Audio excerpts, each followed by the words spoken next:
ፖለቲካ ነፍጥ ካነገበ ፖለቲካ መሆኑ ያበቃል ብዬ ነው ማስበው። ፖለቲካ አይደለም በቃ ከዛ በኋላ ፖለቲካ ማውራት አትችልም። ምክንያቱም ፖለቲካ ሜቢ ፕሮፌሰርም ሊጨምርበት የሚችለው ነገር ፖለቲካ ባይ ዴፊኒሽን በራሱ ኢትስ አርት ኦፍ ፖሲብል ኤንድ ኔክስት ቤስት ይላል አይደል? ሊሆኑ የሚችሉ ነገሮችን እሱም ካልሆነ ደግሞ ቀጥሎ ያለው ሊሆን የሚችል ነገር ኮንሲደር እያደረክ የምትጫወትበት አርት ነው ፖለቲካ ማለት ነው። የኛ ፖለቲካ እንደዛ ነው ወይ ካልክ ነው ኢትስ ፉል ኦፍ ኢማቹሪቲስ። ዋናው መሰረታዊ ነገር አንድ የሐሳብ ንጥፈት አለ እዚህ ሀገር ላይ የሐሳብ ኦሬዲ ንጥፈት ማለት ፖለቲካ ስታገል ሐሳብ ነው መሰረት የምታደርገው። ምንድነው አቺቭ ማድረግ የምትፈልገው?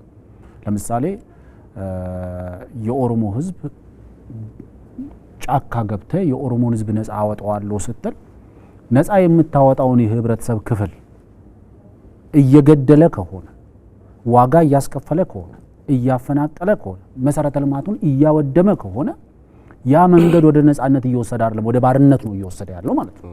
የአማራን ህዝብ ነፃ አወጣለሁ ብለህ የምታስብ ከሆነ ለምሳሌ የአማራ ክልል ውስጥ አሁን እየተንቀሳቀሱ ያሉ ታጣቂ ቡድኖች የአማራ ህዝብ የኢኮኖሚ ተጠቃሚነት ጥያቄ አለን ብለው ነው፣ የፖለቲካ ውክልና ጥያቄ አለን ብለው ነው ይገቡ። የህልውና አደጋ በአማራ ህዝብ ላይ ተጋርጧል ብለው ነው እነዚህ ሰዎች ጫካ ገባን የሚሉት።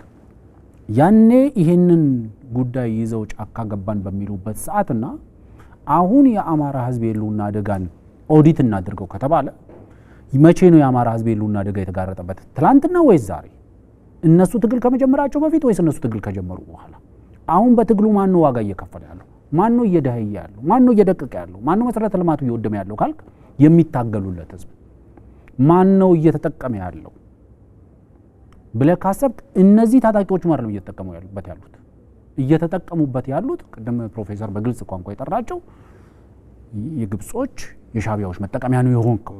ስለዚህ ለኔ አንድ የምትታገልበትን አላማ አለማወቅ።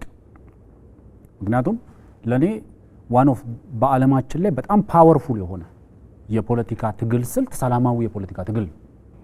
የፈሪዎች ምርጫ ደግሞ ምንድነው ካልክ መተኮስ እኮ የፈሪ ምርጫ ነው። ለኔ አንድ ባህላችን ለዚህ አስተዋጽኦ አድርጓል።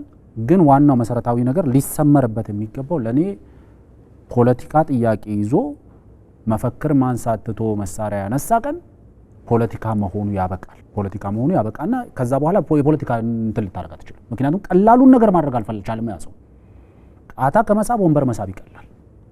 በየበረሃ በየጫካ ከምትርመሰመስ በአንድ አዳራሽ ውስጥ መሰብሰቡ ይቀላል። ምክንያቱም የእጥረት የለም። አሁን ለምሳሌ ከዚህ በፊት መንግስት ችግር የለም ብሎ የሚያምን መንግስት በነበረበት ሰዓት ላይ ችግሮች ሁሉ በጠረጴዛ ዙሪያ ተወያይቼ መፍታት አልችልም አልፈልግም የሚል መንግስት በነበረበት ሰዓት ላይ መንግስት ራሱ ችግሩንም ዲና ያድርጎሃል፣ ጠረጴዛውንም ዲና ያድርጎሃል። ስለዚህ በጠረጴዛና በአዳራሽ ልንፈታው ይገባ የነበሩ ችግሮችን በረሃና ጫካው እንዲፈታቸው ይወርደን ይሆናል። በጫካው ስትገባ ባራዊት ህግ ነው የምትተዳደረው። ትገደላለህ፣ ትገላለህ፣ ትወድማለህ፣ ታወድማለህ። አሁንስ ችግሮች አሉ።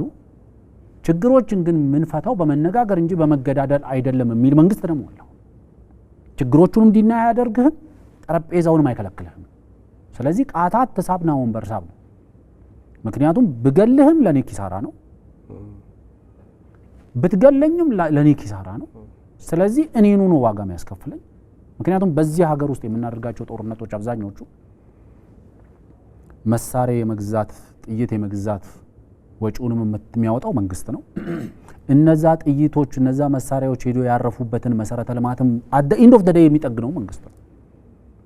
ስለዚህ ለመንግስት መዋጋት አማራጭ አይደለም፣ አስገዳጅ ሁኔታ መሬት ላይ እስካልመጣ ድረስ እጅውን የሚጠመዝዝ ሁኔታ እስካልተፈጠረ ድረስ።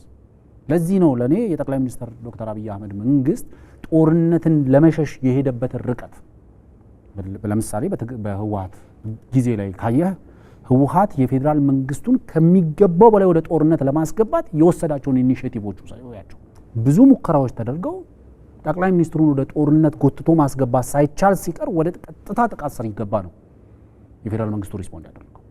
ስለዚህ የፌዴራል መንግስቱ አሁንም ከዚህ በፊትም ባለፉት 7 ዓመታት ጦርነቶችን ለመሸሽ የሄደውን ርቀት ስታይ ለኔ ታጣቂ ቡድኖች የፌዴራል መንግስቱን እየጎተቱ ወደ ጦርነት ለማስገባት ያደረጓቸው ሙከራዎች ከበቂ በላይ ነበሩ።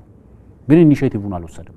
መንግስትን ጎትቶ ወደ ጦርነት የማስገባት አላማው የሚታገሉለት ህዝብም አይደለም የሚታገሉበት ድርጅትም አይደለም ከውጪ ኢምፖዝድ የተደረገ አላማ ነው